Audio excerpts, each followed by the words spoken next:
are Squawking Dead, a podcast pulverizing episodes beyond the Walking Dead universe. Sometimes we give you news, sometimes we make you laugh, but most times we go deep. I'm your host, David Cameo, and I'm joined by Cosmom09 Rachel Burt, Sharon D, aka Blazy Gardner, and Bridget, ko-fi.com/Punky Brewster. That's PUNKYBRUISETER. And we're here to talk to you about a very solemn episode titled The Red Dragon and the Gold, which is the 4th episode of its 2nd season of House of the Dragon. Now, I misspoke in the reaction episode and said it was a Dance of Dragons because the one time that I used IMDb for the title, after 2 weeks of saying we can't use that title because IMDb, I don't trust it, right? I was saying it on the reaction video. I was like, okay, just label it 2X04. Just leave it that way. Took a chance and it was very, very wrong. Very wrong.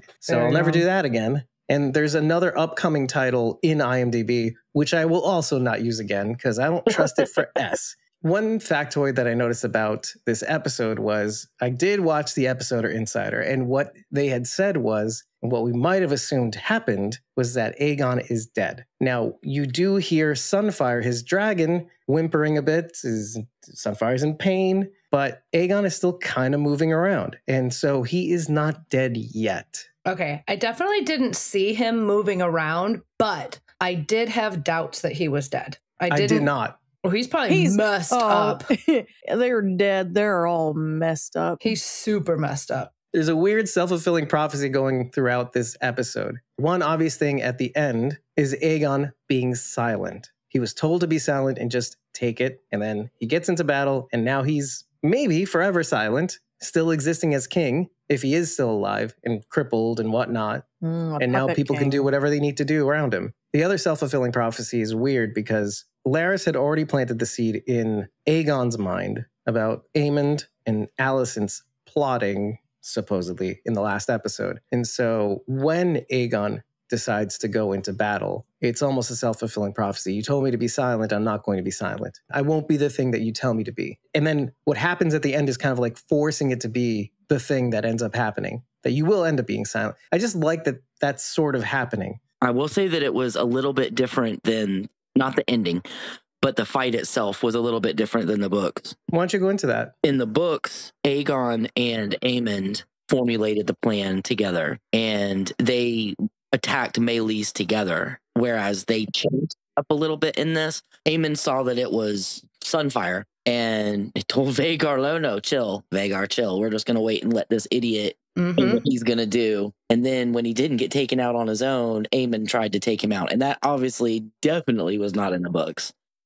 That kind of makes sense because of what you said. The Maesters wouldn't put that in there, that Aemond tried to kill his own king, you know, so. Right, because kinslaying, like you said, is the, is the utmost. Of course, they're all kinslaying because they're all flipping related, but still. Right, good point, actually. I knew that Rhaenys was going to die. I knew that I really, really, really hoped that they were going to change it. As soon as she had the fight with Corlys, I was like, nah, she's dead. And they're going to have their last interaction is going to be a fight over his infidelities, which was really sad.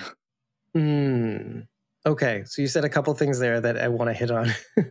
One, let's start with the obvious. When Rhaenys says that it should be her, I actually feel that she knew she may not come out of this one. That was the minute I knew. Right. The second she said that, I went, no, and then started yelling at the screen. Not because of feelings, though. It's kind of a look on her face. It's like, I'm walking into a trap. I'm probably not going to come back from this if they decide to bring in another dragon. Her facial acting or her facial expressions from that moment until the end of the episode was just phenomenal. She didn't need... while on the dragon too, right? Oh, yeah. Every facial expression she had on the dragon, she knew. You could feel all of the emotion. I was like heartbroken because I knew she was going to die. She knew she was going to die. But at the same time, the look on her face was like she was scared, but it was still an honor. She was doing this for the right reasons, and she was proud to make the sacrifice if it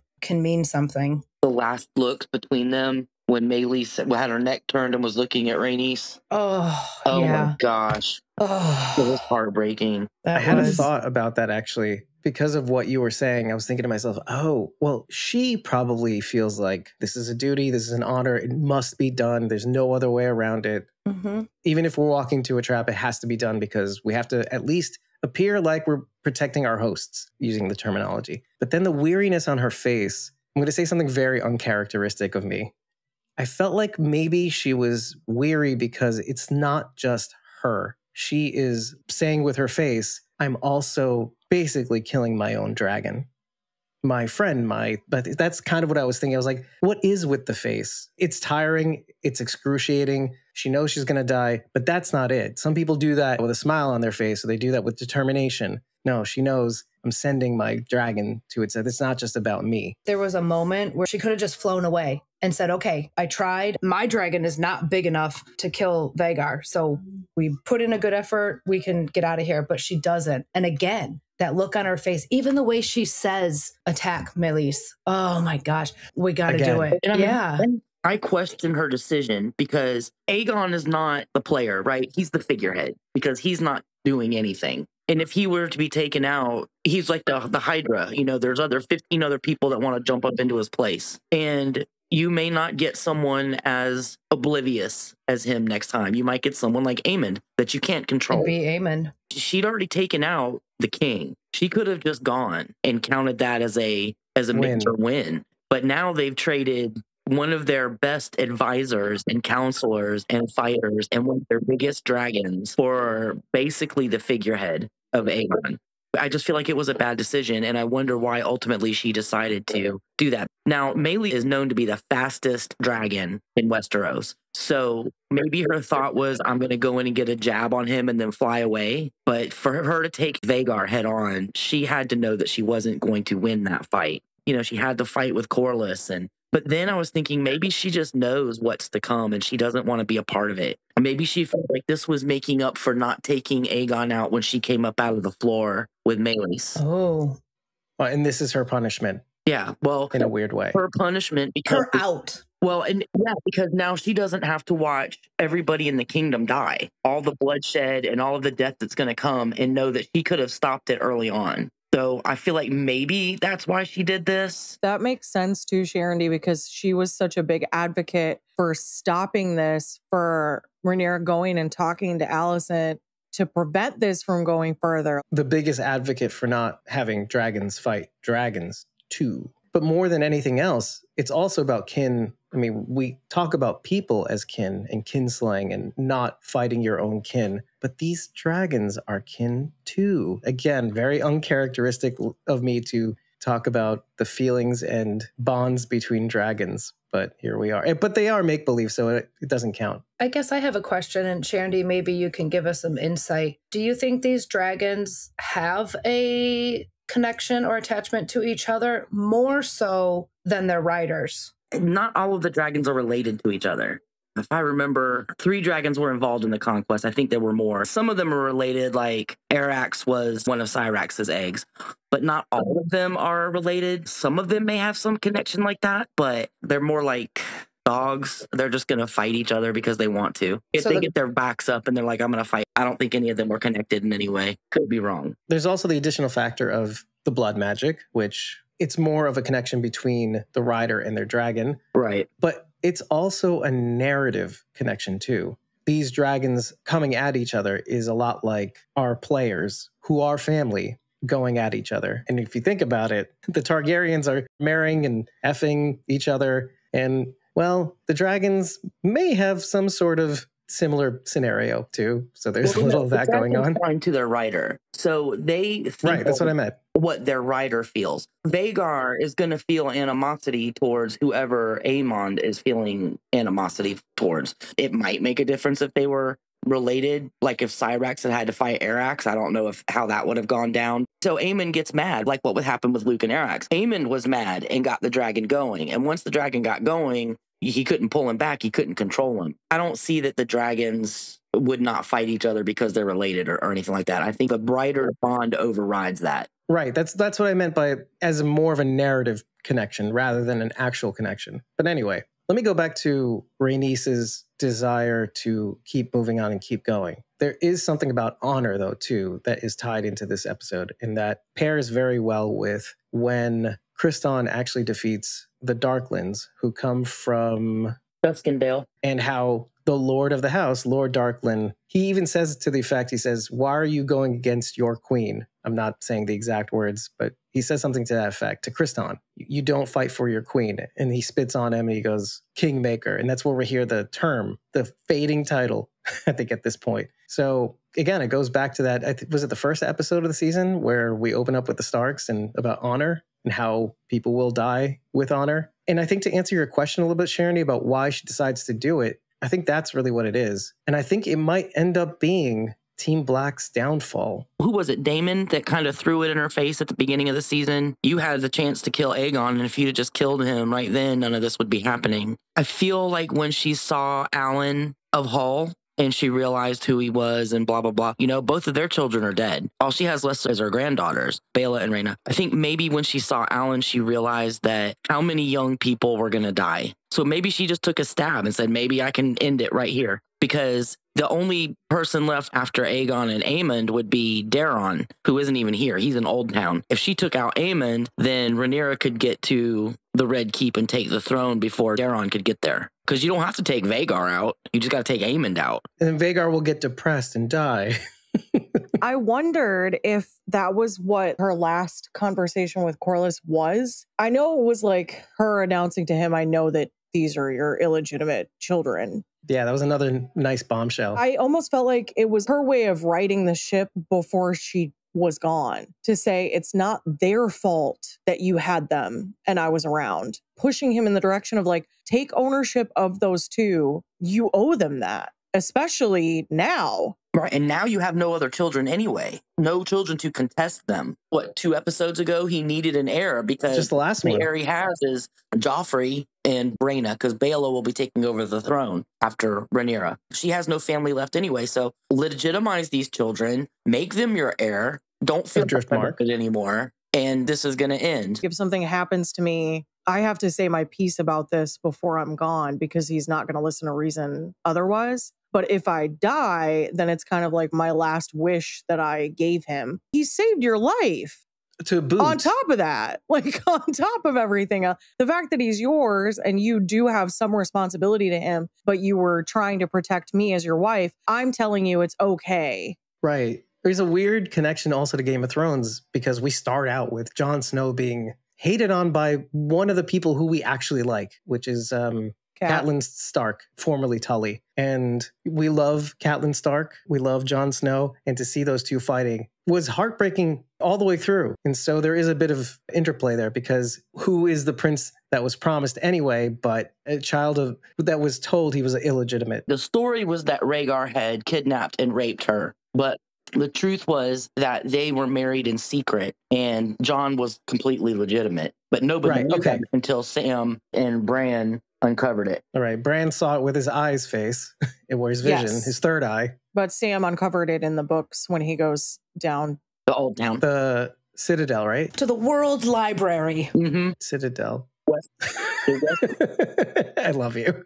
I have a question for you guys. Actually, now that you were talking about Christian Cole, it's just kind of popped in my head. Do you think that Alicent's brother is dead? No, he leads the charge into the breach. He's heard in the distance. Okay. Yeah, I thought that too. Because I was like, if he was dead, she's really going to be done with Kristen Cole at that point. But she may end up feeling just like Kriston Cole. Kriston Cole right now in this moment feels like he failed his king because that was his plan, albeit with Aemond, and did not expect Aemond to be impulsive, a word we've heard. But he feels like he's let down the king, which by extension, the only thing I think he really cares about is, like you said, letting down Alicent. But mirror, mirror on the wall, Alicent is going to feel terrible about not, as she said in the episode of Insider, adding more honey to her language, not sugarcoating what she really feels when she speaks to him. Because all the pretense has gone out the window with Alicent and Aegon. And so now she's going to feel the weight of that. I'm assuming, do you guys think that she's going to be feeling that? She's going to feel bad because she yelled at her kid and he went and did something stupid? Because it's possible that she doesn't. Maybe all the Fs are She's run out of them. I'm going to say, as a mother, I think she would feel partially responsible because she's going to say, ooh, I made him feel a certain way and he had to go out and prove himself. Even though I'm not blaming her. I don't think any one of us is blaming her. Let's be realistic here, though. Had she not said that, would Aegon have rushed into battle? She pushed him to do it. Well, she didn't push him to do it. But she Right. knows her son is a hothead and she tells him she's an idiot. I don't think she was thinking. Let's be fair. I believe everything she said was from the right place. And she meant it. Like, look, dude, I ruled when Viserys, your dad, was too sick to do it. My dad helped me. We've been through this. You should be asking us what to do. You should be taking our counsel. And all these people who sit on your court, they've been doing this for a while now, man. You should really listen to what they have to say. And he's just like, I want everybody to run everything by me first. And I want to say it's okay. Where? He's not wrong, though. If she had stopped She's it not there, wrong. Not at all. He's not wrong too, though. If she had stopped it there, it would have been fine. She pokes him further by saying, you should do nothing. She knew what she was doing when she said that. It was like, she just had to like prod him. I got it. She is doing to him what was done to her, basically. You have no will. Do what you're told. I'll make the moves. You play the part. Otto did this to her. She's doing it to him. But there's the added component of transference, meaning I want you to feel what I felt. The things that weren't said out loud from Otto to me and me to my father. We said it before, she must have some resentment towards her father that she places on Rhaenyra probably in this moment after everything that's been said and done. But it really is her father. Her father took away her dreams. And so now she's crushing Aegon's. It's compounded. What were her dreams? Any of her possible dreams and flits of fancy or dreams of having a life of her own that she can make decisions about. Who doesn't dream about marrying a king? Right. It was never, she never dreamed about having a life where she could make decisions of her own because that wasn't afforded to women of her stature at that time. She wanted to marry a young knight and have babies and be a beautiful wife. She didn't want to marry an old rotting man and get involved in this freaking dynastic murder fest that's going on. That's what she No kidding. want. But let's be fair, though. I think no matter what society tells you, we want to feel like we have some choice because in having a choice, our decisions have meaning. Yes, Dave. Men back in those days had that option. We're talking about women who did not. That wasn't even an option for them to think about most of the time. But you have some choice. You can decide what to have for breakfast that morning, or you can decide how you can say no to some things. I'm just saying that innately, even the things that we're told we should do, because we have a choice and decide to do them, we feel like we've done something. But she relinquishes her will to her father's desires or her father's machinations, let's say. I think all of us innately have that feeling. Now, regardless of what society tells you, your biology will reach out and touch someone. Speaking of biology, she's also just given herself basically a miscarriage, and I'm sure she feels like crap. And she's got Larys sneaking around, sniffing at the Plan T, checking out the histories that she's looking through to see if she can find any mention of the Song of Ice and Fire. Mm-hmm. And Right. the piece that she's holding that she drops is the same one that she gave Viserys when she fixed it for him. The dragon Yes. miniature? Balerion the Black. Oh, and you can see the glue, by the way. Yeah. And the same wing broke again. Yep. Maybe it was the other one. Because Meleys got Sunfire's wing. Yep. That's exactly what I was going to say, actually, which is foreshadowing. Wow. Just like Aegon knocking the tankard with the dragon symbol on it and shattering it on the floor and then stomping on it. So wait a second. Drink and dragon. Oh, go ahead. Don't drink and dragon. Don't drink and dragon. So in a weird way, do you think that just like Rhaenys went to battle, do you think Aegon too went to in his own way end his life? I think that was put there to show you the exact opposite reasons that they were going to battle. Aegon was going out of selfishness and I'm going to show these people. And Rhaenys was going out of honor and duty and I need to save my people. I wanted to put a cap on the whole Alicent Aegon thing, which was, it's a classic, you hate in others what you hate in yourself too. Why you're going so hard on Aegon is because you hate that about yourself. You hate that you had to be led around and be told what to do always. And so now you're telling your son what to do and how to be, which is nothing, which is even less than Alicent, by the way. Alicent at least was told what to do, how to do it. She gives him no guidance but to be nothing. Their whole plan the whole time was to put Aegon on the throne.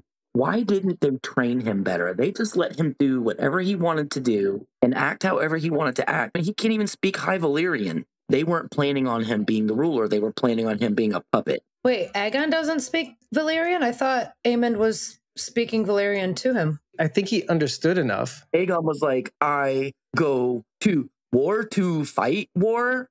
He had no idea what he was saying. And you could tell he was having a seriously hard time following what Aemon was saying to him in High Valyrian. He doesn't speak High Valyrian to his dragon either. All he knows is Dracarys. Now, see, to me, the fact that Aemon does speak it means that it was at least offered. So Aegon might have just been a little poophead and didn't care. Well, they were both taught it, but this is something that I found out in the episode Insider is that, well, he must not have cared too much about it, which is the same thing as him being king. And so doesn't Helena say that about Jaehaerys? Maybe he doesn't want to be king.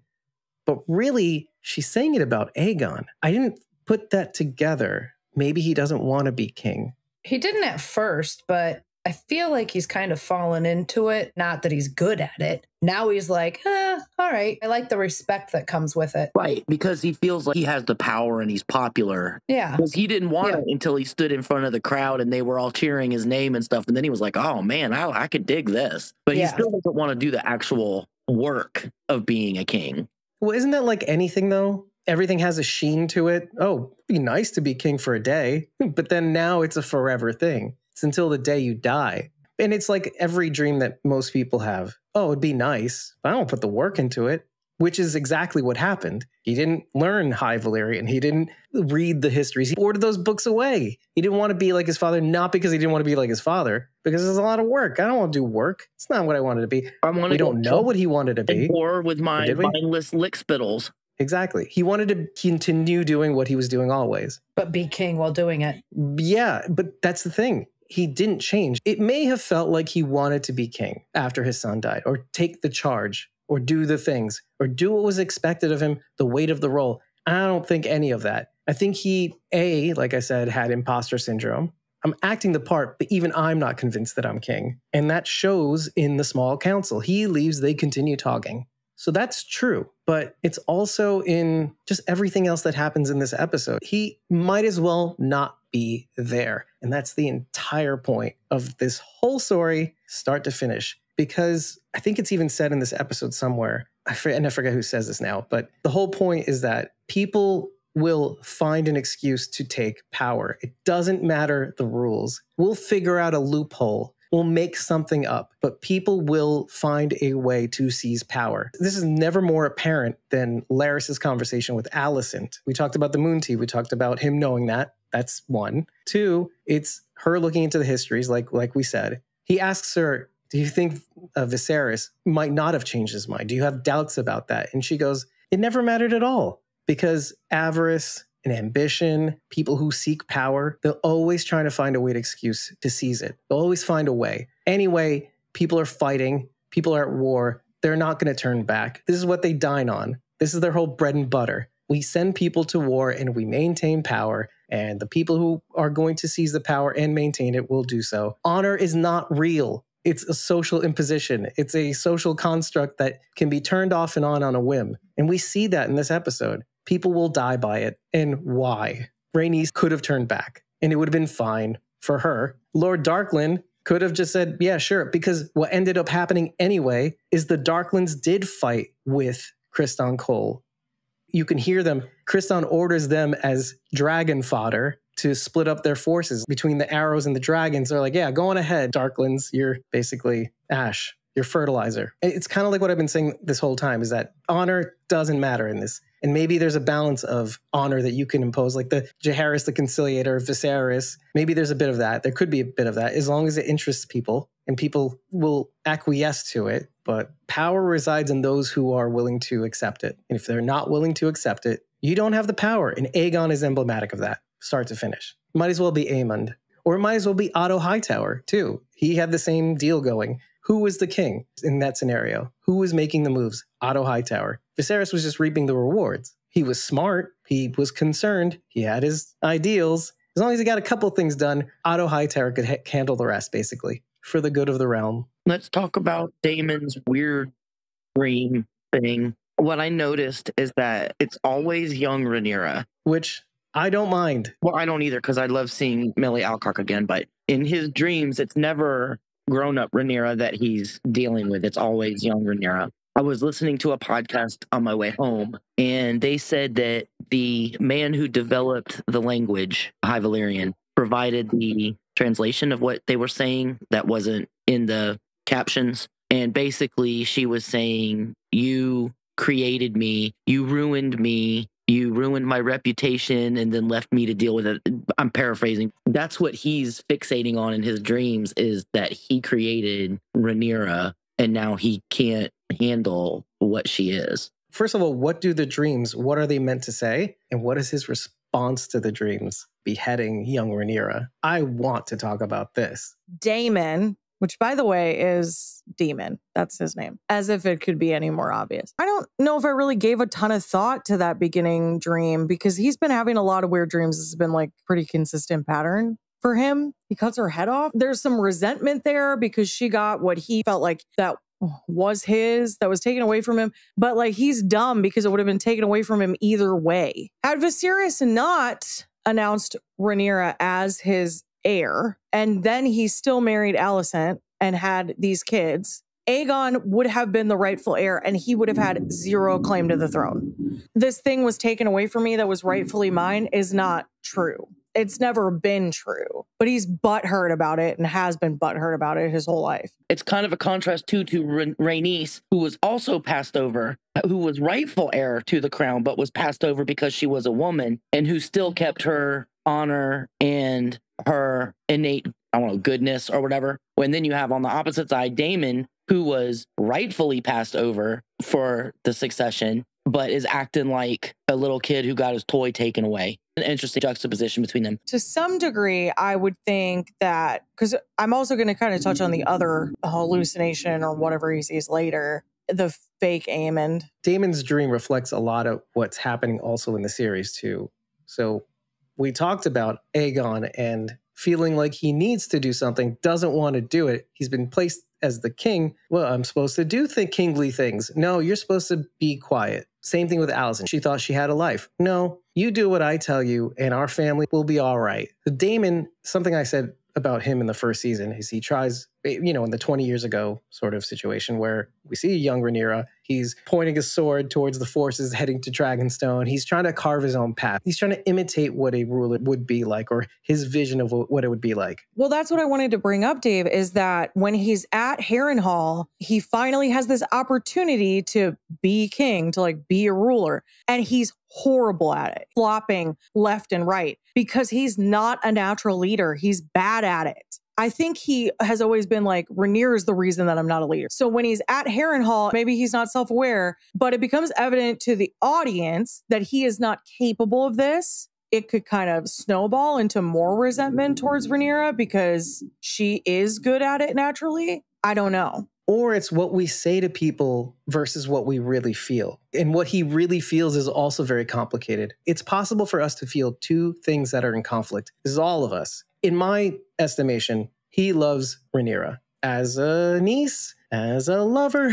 I don't know how that works. Not even going to try to figure that one out. But he does. But he also wanted to be king. He also wanted to rule. And those two things are two separate yet conflicting things that he both wants. He's the hero of his own story while also being the villain. I want to know, Rachel and Sharon D, do you believe that Daemon loves Rhaenyra? Is there like something I'm not seeing about this? No. You don't think he loves Rhaenyra? Young Rhaenyra in his dream said, you bounced me on, oh no, actually that was Alice Rivers. You bounced her on your knee. You had love for her. Tried to bounce her on something else. I don't know if any of these people know what love is or what it's supposed to look like or even how it feels. He might have his own version of love for her. I would believe that, but not in the sense that you and I mean it. I agree with Rachel there because I think he has feelings of affection for her in a familial way. And he obviously had feelings of attraction towards her as a wife. But would he be doing what he's doing if it was love? Would he be not sending ravens to let them know what's happening if it was love and basically calling himself the king? I think he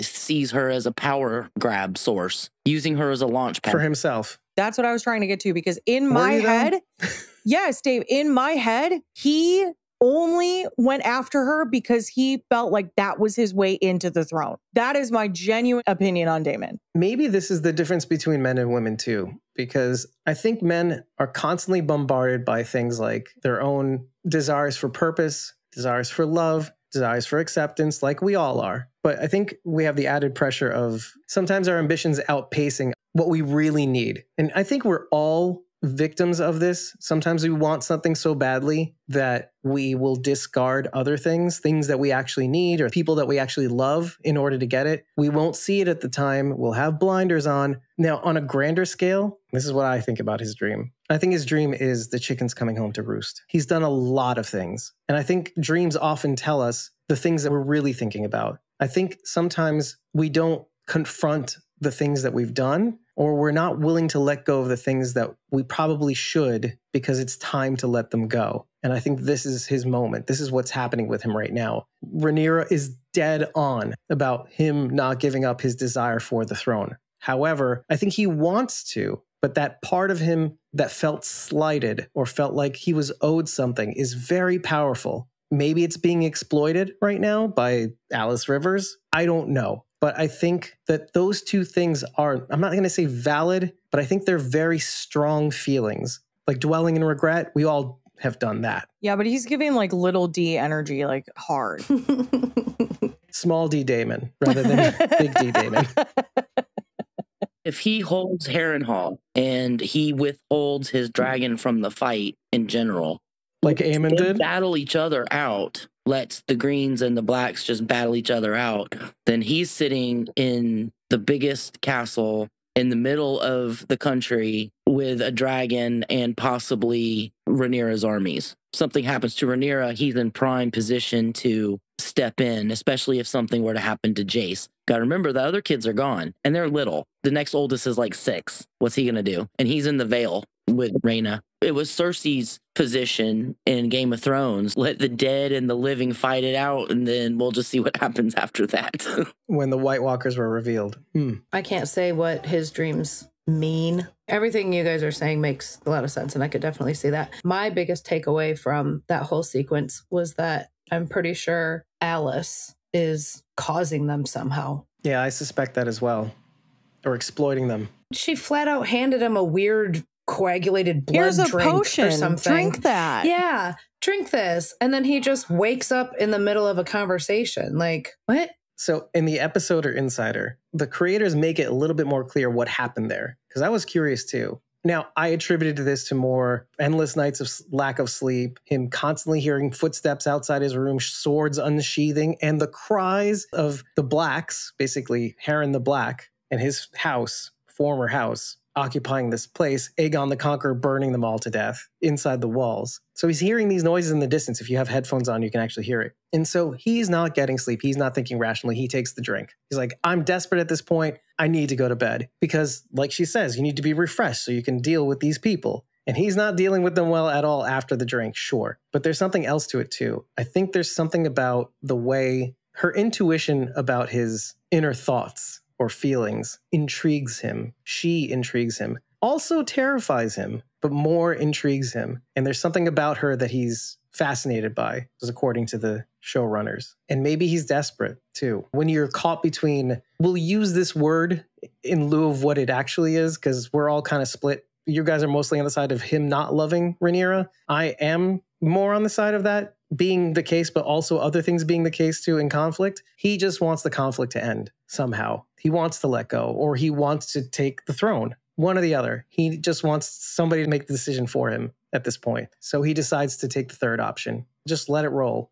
And I think that's why that happens. Kind of what Rhaenys did too. Let the dice roll and fall as they may. I'm going to try to attack Vhagar and take her out. And one is more honorable than the other too. Well, he's doing what's necessary for him. He's like, I just need this resolved. I need this conflict in my heart resolved. So I'm desperate at this point. Let me take the draft. Self-preservation versus self-sacrifice. Let's just put it that way. As far as him cutting off Rhaenyra's head in the dream, it actually made me think of when he cut Aemon's head off in season 1. He doesn't like it when people tell him the truth. And so Dream Rhaenyra laid out, you are just mad. Your brother loved me more than you. And so his reaction to that truth bomb was to cut her head off. Because when Vaemon dropped the bastard shout in season 1 and Daemon just took his head off, well, half of his head anyway. Who was Vaemon? Corlys's brother. Remember when they had the council and he was like, your kids can't succeed because they're bastards. Oh, and I remember now. Thank you. That's it. That's all I needed to hear. It's like trauma. It's like a wound that I thought I sealed and it's suddenly exposed. Didn't that feel so good for, first of all, him saying that out loud? The Silent Sisters were stitching his head back on like Rhaenyra was stitching baby Jaehaerys' head back on. There's that mirror. Okay. I think also these dreams are frightening. He's seeing young Rhaenyra. Why isn't he seeing older Rhaenyra? Which may go to him loving her. Now, whether that's as a romantic love, I'm not saying that. I'm saying maybe that version of her, that inflection point that changed everything, that he decided to, in spite of how he may feel about her. I don't think that he felt romantically towards her as a child. I think we all can agree he did that because he wanted something and he used his niece to get it. And it didn't work, but it hurt her and her chances and may have hurt her forever. Maybe that was also a reason why people would have never accepted Rhaenyra as queen. He was responsible for that. Maybe going to all the things that we were saying about, let's say, Alicent, callously telling Aegon what to do, dropping all pretense, not using honey in her language. She just said it like it was. Well, he's not taking that responsibility. That all of this harmed her and led to this point where she could not be accepted. And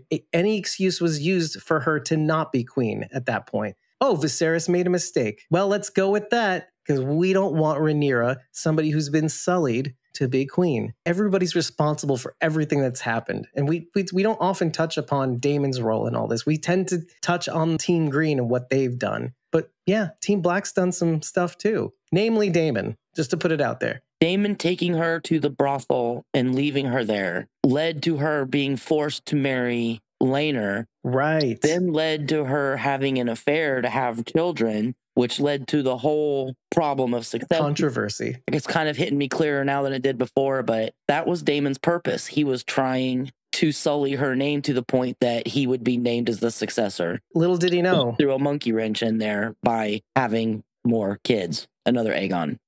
True. Didn't help matters. Or maybe it did, because we got the prince that was promised. Somehow, we don't know where that came from. Aegon the Conqueror had a dream about the long night, and he passed the lore down. Each descendant that would be king got the secret. Well, no, I don't mean the tale. Sorry. By the way, that was emblematic in Rhaenyra deciding to tell Jace, the prince that was promised, because you're going to be it. This is you, buddy. You're going to be the heir. Will he be the heir? That would be weird. For it to actually happen, that would be great. But this show has a way of not letting things that are supposed to happen not happen. What I wanted to know was where Lyanna Stark came from. Who was she descended of? I'm trying to trace back, or do we not know? Is that one of those things that Targaryens keep marrying each other that we don't know where they come from anymore? Lyanna Stark was a Stark. She was a Stark. She was Ned's sister. Sorry, I meant Rhaegar. Rhaegar Targaryen. That's what I meant. Yeah. Descendant from... I can't say anything because I don't want to spoil anything. Look at me trying to figure it all out. No spoilers. Okay, well, to add a monkey wrench to even that, history's written by the victors anyway, so they could have changed it. They could have said it in Game of Thrones, but it not being true at all. I'm not saying you're right or wrong. I'm just saying that people have a lot of the same names. So just because he said a name, I don't want to spoil anything, so I can't say anything else. I got it. Okay. In the Game of Thrones universe, we hear about the prince that was promised, but I believe that is in a different context than the story that the Targaryens passed down. Daenerys wasn't thinking that's who she was. I think somewhere in the lore, it gets lost, because that's not something that's brought up in Game of Thrones. I was going to say, the prince who was promised is actually the princess who was promised. Well, that's kind of what I wanted to say. I thought it was Jon Snow.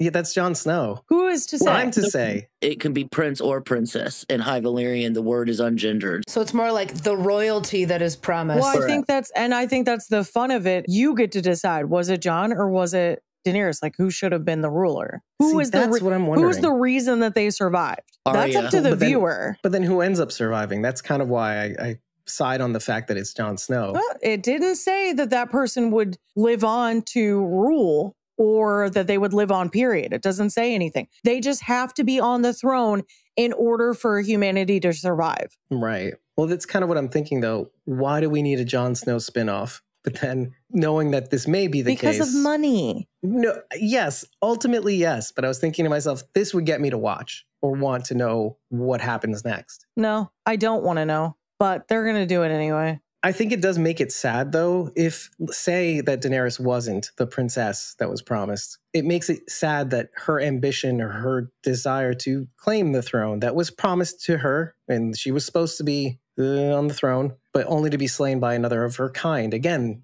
kinslaying. I'm reducing the fall of House Targaryen to kinslaying, a lineage that is ruled by wise and long-ruling Targaryens. This is the inflection point when they start killing kin. Targaryens against Targaryens, essentially. That's where it all falls apart. That's where we ultimately get the Mad King. Daenerys turns mad too. A house divided between itself cannot stand. Right, exactly. And that is reflected in this story in both series.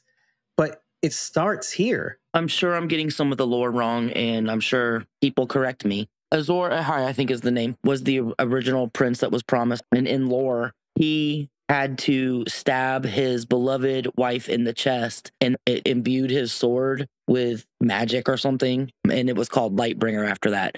So I think they're trying to make like when Jon stabbed Dany. Again, I might be getting some of the lore wrong. I didn't look into this. It just popped into my head when you were talking about it. So that's a reflection of that story. Azorahai is the name. The young man that Daemon is talking to, the young Tully. Oscar Tully. Yeah, so we have Grover Tully. His grandfather. Does anybody care to know where the next lineage of the Tullys goes? Ernie. Bert? No, but you're close. Whoa, really? Elmo Tully? Yes. Kermit. For real? Is it really Yeah, Elmo? I said Elmo. Elmo, yeah. That's funny as hell. It was, of course, an homage to Jim Henson from George R. R. Martin. I was listening to something a while ago, and they were talking about how he likes to put little in jokes to himself in the books. One example is he's a big New York Giants fan, football team, and he named one of the Giants in Game of Thrones 1-1, which is 1-1, the number of Phil Simms, the quarterback from the Giants jersey. So he just likes to put those little things in there. Yeah. The whole Elmo, Grover, and Oscar the Grouch. Maybe there was a Kermit. I think there might be a Kermit too. There can only be one. It's like Highlander. There's only one Kermit. Blackwood, who was talking to him? Daemon? I can't remember. That was the young man that killed the Bracken over Rhaenyra in season 1 when he was talking smack to him and the little kid killed him. That was him. He wanted to court her or whatever. He says that to Daemon. Yeah. I thought that was a cool little throw in because everybody was wondering where that kid was. Oh, okay. That was the kid that you mentioned would appear again, right? 20 years later. Yeah. Because when I saw Oscar, that was my first thought. Oscar Tully. I was like, oh, is that the kid? No, wait, 20 years have passed by. He looks awfully young. I did want to put a pin in something Aemon picks up as he walks away from Aegon's not yet dead body, but maybe is still alive and maybe will still continue to be alive and be silent, is the dagger that contains the prince that was promised. Mm-hmm. I don't know that we mentioned that in the reaction video, but I feel like, what does that actually mean, though? You did. Bridget, you can say it. Claim your ownership. I said we did. Society is not holding you back. We did. I know society isn't holding me back. No, not we. Just say I did. Is. Me. It's all me, Bridget. It's all me. I'm right all the time. No, that's me taking credit. I'm kidding. I'm kidding.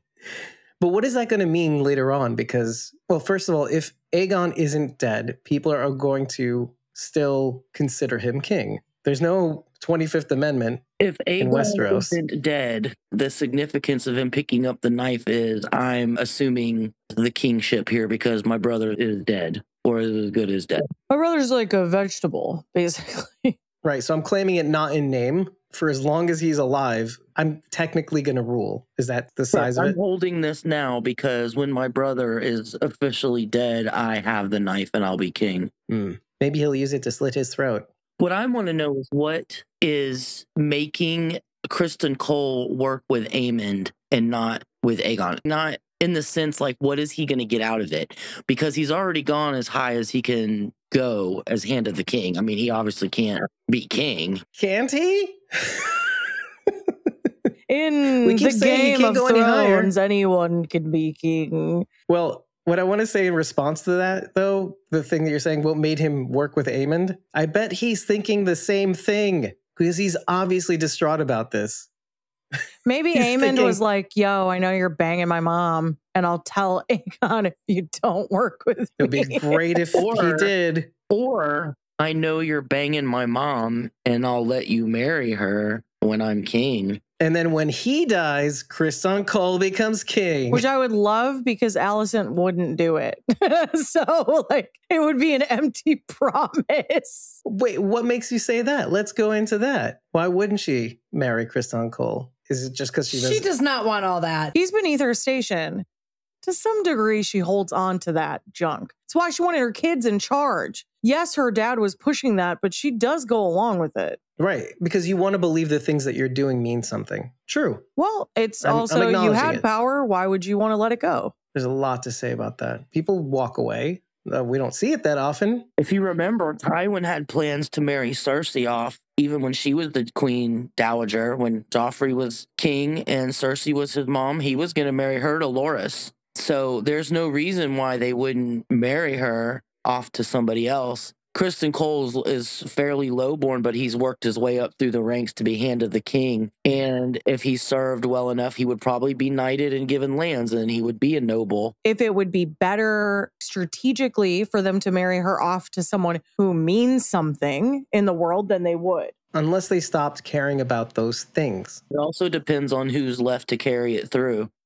Also true. There's something to be said about what Alicent said to Aegon, too. The men in that council, they earned their seat. They worked for it. They kept it. They gave good advice, and they continue to give good advice. It's also reflected in the way she speaks to... That's how they kept it. So there's that, but there's also who runs the kingdom? Does the king? Not really. Who's in control? Not really. We saw that even with Viserys. It's arguable, but he had the right people around him. And let's face it, a handful of those people think of the good of the realm. Is the Grand Maester an awful person? No, he served Viserys well. He's still on the council. So there are people thinking about the people, and it does reflect well with what Rhaenyra says at the end of the episode, the monologue she gives to Jace. Because being on the throne isn't about ruling. It's about being a protector. A protector of what? The realm. What is in the realm? The people. And uniting the seven kingdoms together against a common foe. You have to think about that when you're making the moves. Is this protecting my people, or is it just grabbing power? Or is it concerning myself with my family and their status? That's what you have to think about. Jace, given Rhaenyra shade in this episode, where were you? All dilly-dallying about, would you think to talk to us? I feel betrayed. I'm also a kid, and peacock feathers and impulses. So I thought of that the entire time. I was like, I like this kid, but I don't like him that much. I mean, I like him, but he's being a weirdo. The greater point is that that's what a ruler is. Or at least that's what we're told. Game of Thrones has a way of telling us that's not the case. This whole kingdom is held together by wishes and duct tape. The whole kingdom is held together by a king that listened to his advisors and did the right thing instead of being a hothead and flying his dragon drunk into a fight. But I want to ask something. Is there a part of you that does feel bad about Aegon and his position, being where he's at, having people not listen to him? He's told he's the king, but he's not. He's a prisoner. I feel bad for Aegon in the sense that he's being forced into a position that he doesn't really want and that he never really wanted. But because of some silly traditional rules and laws, he's being forced into it just as much as the women are forced into roles that they don't want. However, he still has agency than most of the women do. What's the biggest irony of all that? Honestly, feel for everybody on this show except for Criston Cole. Even Aemond. I understand Aemond's anger and how he still feels ashamed. He's still that little boy that gets laughed at by his older brother, which, by the way, the decision to fry his older brother may have had something to do with being ridiculed at the brothel last week. Alicent's pushing it, but even then, I feel bad for her because she was forced into the position she's in for the most part. Aegon is one of those positions where you think being the king means you can do whatever you want and people will listen to you. But he is, I'm not going to say the most imprisoned, but for somebody that was forced into this position and not wanting it, in having it, he has the least authority than anybody else on this show that worked hard for their position, essentially, or in their orbit. It's really, really pitying. He's like Joffrey. in that sense. He's not as mean, but in the sense that he's really just a figurehead while everybody else is doing the real work. But isn't that what bosses do? Like most CEOs and such, aren't they just figureheads that sit up there and make the money while everybody else does the work? No Basically, comment. the Targaryen CEO. I think what that has to do with is trusting the right people, and this is for anything, trusting the right people, making sure that they're on the right track, giving them guidance when you need to give them guidance. There was a moment in Game of Thrones with Joffrey where I was like, when he tried to be king or tried to be magnanimous, when he wanted something, that's how it came to be, he played the part and there was potential for him to actually be okay. And then he always ruined it within the same episode. Isn't that the thing? The thing that made Joffrey so effective as a ruler, I'm not going to say that I liked it, but I'm saying effective doesn't mean a good or bad. It means that he had an effect, was that he terrified people. He actually commanded people with violence, but he actually had agency and he made it known. As long as you can make people agree to it, they'll agree to it. They'll agree to your power or your station. Not Aegon. He was raised by Viserys. It's kind of like Daemon. It's two sides. It's two things, right? You're raised by this wise, sage man who you got to see as an example. You didn't learn from it. You still wanted what you wanted. You still teased your brother. You're still a poop bag. But at the same time, you have these two sides of you and two sides that can exist at the same time. But I don't know about one has to win. And in the end, his impulse is won. His impulse was to be the king, to show people that he's the king, which is a weird thing. And so it ended up being his undoing. The big showpiece of this episode was the dragon battle. Yeah, obviously. Which was awesome, by the way. We got to see dragons fight a little bit in Game of Thrones. They hid that in a lot of clouds and in the dark, so it was really hard to see. But this was full-on, in-your-face dragon battle. And I like how they made them fight kind of like birds, clawing at each other and grabbing on each other with talons and all that. Man, it was crazy. Like I said, I held my breath probably for the last 30 minutes of the episode, just like... Yeah, it made you forget about everything else about this episode, basically. So one more thing, probably. You never know with me. Do you think that maybe Team Green somehow sent a raven to Sir Simon Strong, knowing full well that Harrenhal would be a quagmire for Daemon, knowing that it's cursed? That Simon Strong's like, yeah, of course we're pledging our house, our Harrenhal to Team Black. But really, they know that the castle is haunted and that Daemon's going to have a hard time. Larys says as much in this episode. He says, don't worry about Daemon. Harrenhal's a quagmire. He'll get stuck there. I think he meant financially. I think he also meant that the castle's cursed. He says as much. Have fun, Daemon, trying to figure that one out. I don't know. I feel like it's a pretty big bet that he's going to be driven insane. Why no, him but nobody and no one else knows that. Aegon doesn't know that. He's like, why didn't you get me Harrenhal? I don't want Harrenhal. Exactly. Well, which is what we all thought in the beginning, too. Both sides made it clear that Harrenhal was the pivotal point of winning the war. And then Larys, Aemond, and Kriston pull a bait and switch, and they go, no, we wanted you to think that, Aegon. Because as long as you thought it, everybody else would think it. But really, Larys pulls a thing where he says, first of all, it's a trap. Admiral Akbar. Right. What do you have to say about this, Bridget? I think the dude is just trying to stay alive. Wait, which dude? Strong. Simon. Simon Strong. He's just trying to stay alive. That's a superhero name, by the way. Staying alive? Simon Strong.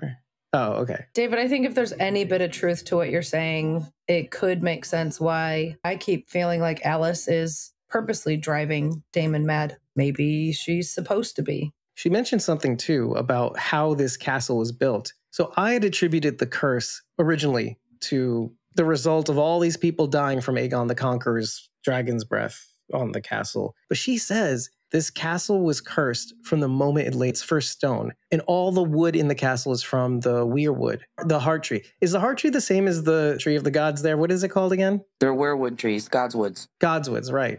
I thought it had a special name to it, but okay. That's what his bed is made out of, for instance. The Godswoods trees, the weirwoods, are imbued with the spirits of the children of the forest. So right. Basically, they cut down the souls of the children of the forest and built Harrenhal from it. Right. So it wasn't that. That's got bad luck written all over it. This is ancient curse stuff. So what do you do? What can you do? How is Simon Strong? Oh, maybe this goes to something that you said, Sharon, about him. No, I don't know about him necessarily, but him and his family, the Strongs, being breastfed by Alice Rivers for hundreds of years. Mm-hmm. And so are they protected from the curse? Yeah, that was said. Bro, Bridget. what? Yeah, she was a wet nurse for the Strongs. And it's possible that her breast milk, talk about Homelander again, maybe protected them against the curse, which is why they seem to be moving about unaffected. Except not all the Strongs are unaffected by the curse, because Harwin Strong and his father were both killed at Harrenhal by Paris, but, by the curse, by the Fireflies. Oh, yeah. Is that what it was? Okay. That's really what I wanted to find out as a result of this episode. Was it the castle or was it Laris? Or was it Laris influencing the castle? I think it is Laris, because he wanted to be in control of Harrenhal. He wanted to own Harrenhal, and with his father and Harwin dead, it went to him. He wanted that coin bag. It made him landed gentry. That's what I keep coming back to, though, because we don't really get to see him do that. We don't see him barring the door and lighting the fire. He doesn't do those things on his own. He pays other people to do it. I can't imagine watching him try to run away from a barred door with a fire with that clubfoot. It wouldn't. We're just seeing it in her mind doing that, right? Why would you say that? I'm just saying that because I think we saw the scene and all we ended up seeing was him trying to push the door open and it not opening and then him bursting into flames, essentially, right? We didn't see that whether it was Laris, too.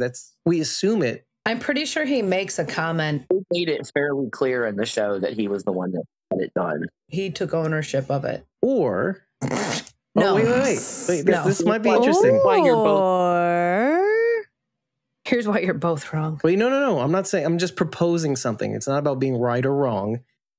Good, because you're wrong. Fallout, how Maximus takes the glory for killing Moldaver, even though he didn't do it. Something similar might be happening with Laris, is like he's taking credit for, not explicitly taking credit, but he's taking the assumption that he killed his brother and his uncle. His brother father. And his father. He's allowing the credit to be given when maybe that had nothing to do with it. Because we see him as scummy. We don't like him. He's really sneaky and he likes feet. So maybe he's just letting it roll and being what people think he is too. But meanwhile, maybe there's more to his story. Maybe he's not as bad as we attribute to him, even though he's kind of a cruel torturer person. I don't know. It's worth mulling over. I see what you're saying, but I can't remember the details surrounding this whole situation. But yeah, me neither. I just see that moment of him being on fire, but nothing with Laris in it. I remember him having a conversation with, I want to say it was with Alicent, when he's talking about killing his brother and his dad and why he did it. In the first season? Or yeah, in the first season. I just remember that it was pretty clear that he had set it up so that they would. We just don't know the details. And it had something to do with Rhaenyra's children. Remember when he went in the prisons and got all the guys out of prisons and cut their tongues out? Yep. Yep. Right. And then he gave them the firefly pin so they couldn't tell anybody what they did. That was part of the reason he did that, was so he could kill his dad and his brother and he would get Harrenhal. Yeah, but that's like super normal behavior. That's fine. It's fine. Yeah, absolutely. It really is. It's fine. By the way, the only reason why I think this is because Damon's seeing stuff like this too. He's hearing footsteps outside his door. The door's rattling and all that stuff, and swords are being unsheathed. You know what we're going to find out later? Because of them and the meddling kids, it was Mr. Old McGregor all along. It was Sir Simon all along. I wish it was. That. I wish it was a Scooby-Doo mystery. I really do. That would be interesting, though. This guy who we think is so chill is probably the worst. I don't know. Alice rips off her face and it's really Simon. Yes! That's what I want. And he does kind of look like a barn owl. That was such a great line. Owl.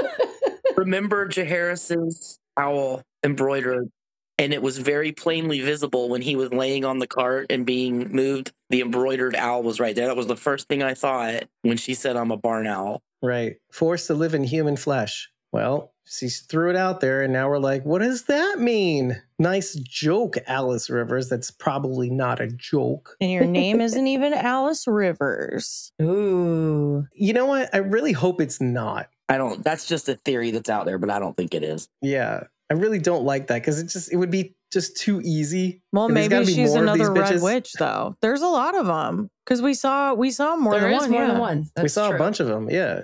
It can't always be Agatha all along, okay? Well, he said, are you a maester? And she said, of sorts. Very of ominous. sorts. And then she went she's obviously this, making and potions. then she laughed.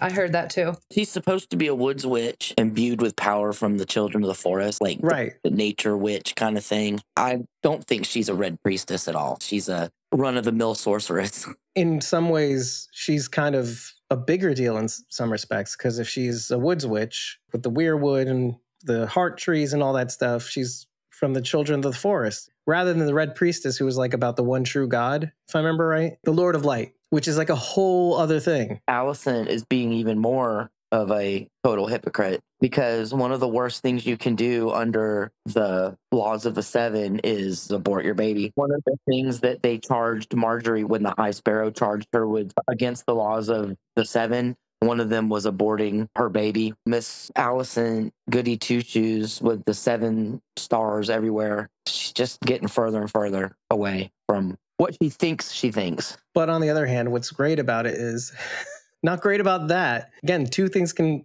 be true at once. The seed of doubt has been planted, and she is scrambling to find something. The histories, whatever Viserys really meant by the prince that was promised, there is a seed. I think simultaneously, we are seeing Rhaenyra act upon the seed that was planted as a result of her conversation with Allison too. She feels like a response needs to be met, and she sends Rhaenys, and it ends up being her demise. What do you think Rhaenyra is going to feel as a result of that? I'm really curious. I think it's going to be devastating to her, to be honest. She just lost one of her most trusted, closest advisors. I think the only person on the council that she trusted at all would be Rhaenys. And now that Rhaenys is gone, she's alone against all those men who don't pay any attention to her whatsoever. Even though she's the queen and they're upholding their queen, they don't listen to anything their queen has to say. Well, I think they listen to her, but they don't want to.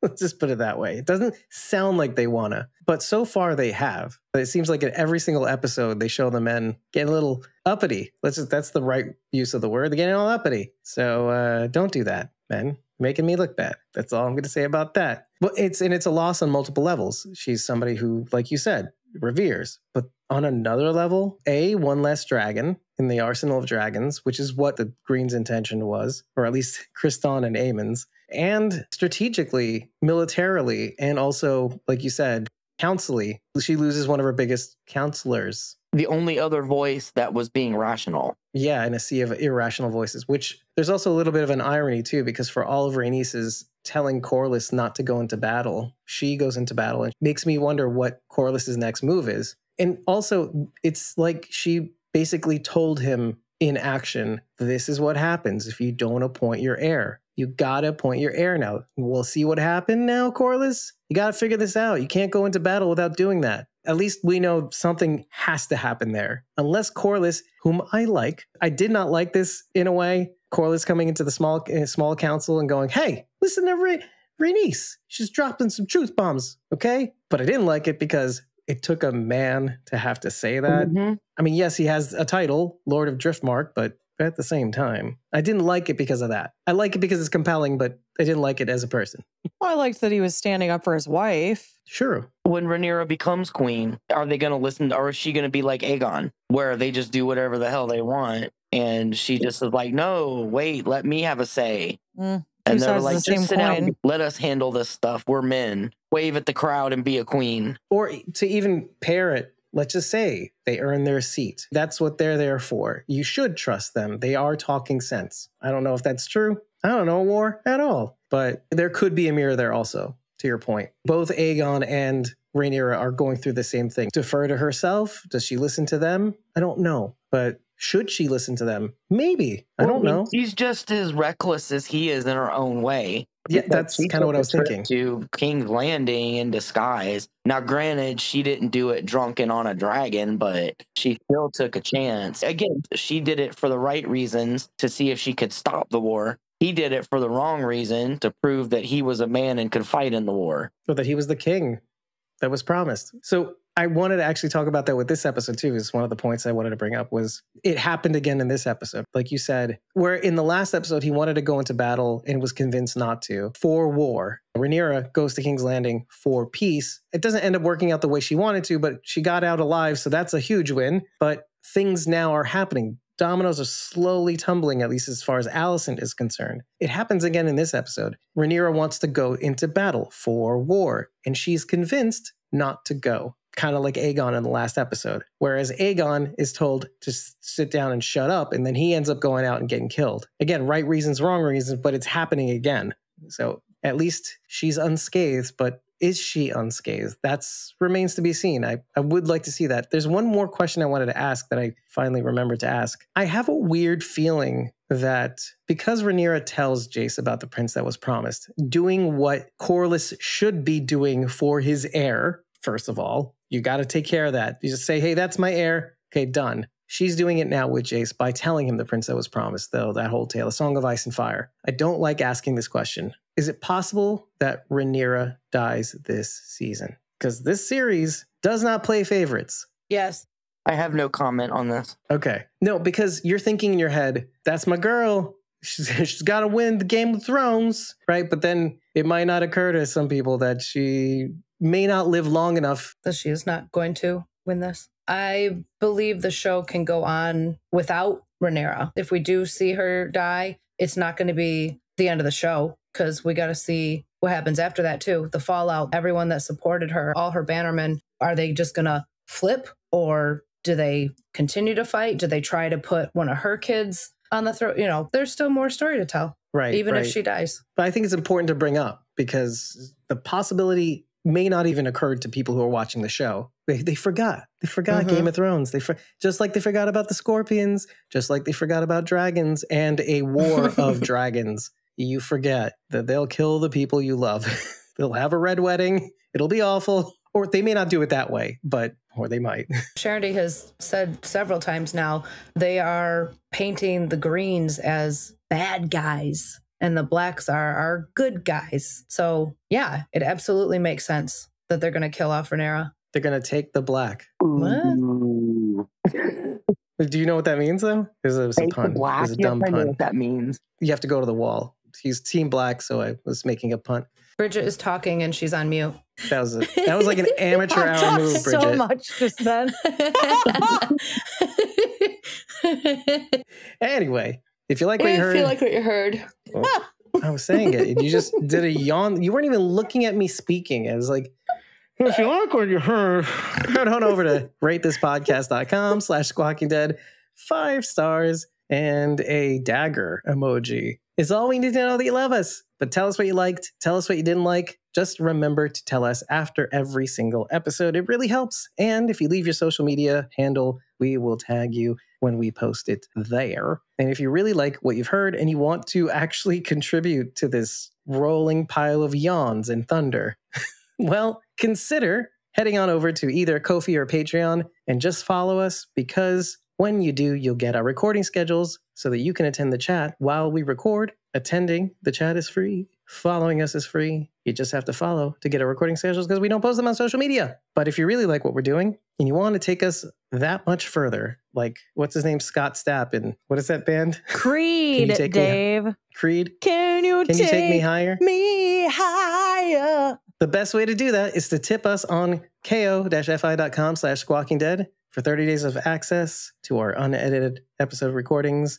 instant access, forever access to Discord, as well as a whole bunch of other perks in the merch store and a bunch of initial perks that you get from that welcome email. But consider joining a membership tier for even less money, $1 a month, to receive more access to our Discord on either Ko-fi or patreon.com/squawkingdead. And if you happen to join the Whispers and Survivors tiers, you can get 50% off in the merch store, a free classic t-shirt upon signing up. And if you join the Survivors tier, you can show up with us on camera and mic, giving your thoughts alongside us on these episode breakdowns. There's only a few spots left. You gotta gobble them up, baby. Gotta take them. I've been your host, David Cameo, and I was joined by Cosmom09, Rachel Burt, Sharon D, a.k.a. Blazy Gardner, who's hidden in the shadows and the dank depths of Florida, and Bridget. ko-fi.com/Punky Brewster. That's PUNKYBRUISETER. And that's it, folks. I know I'm in the middle of a conversation, but I just woke up and I want to run here and haul.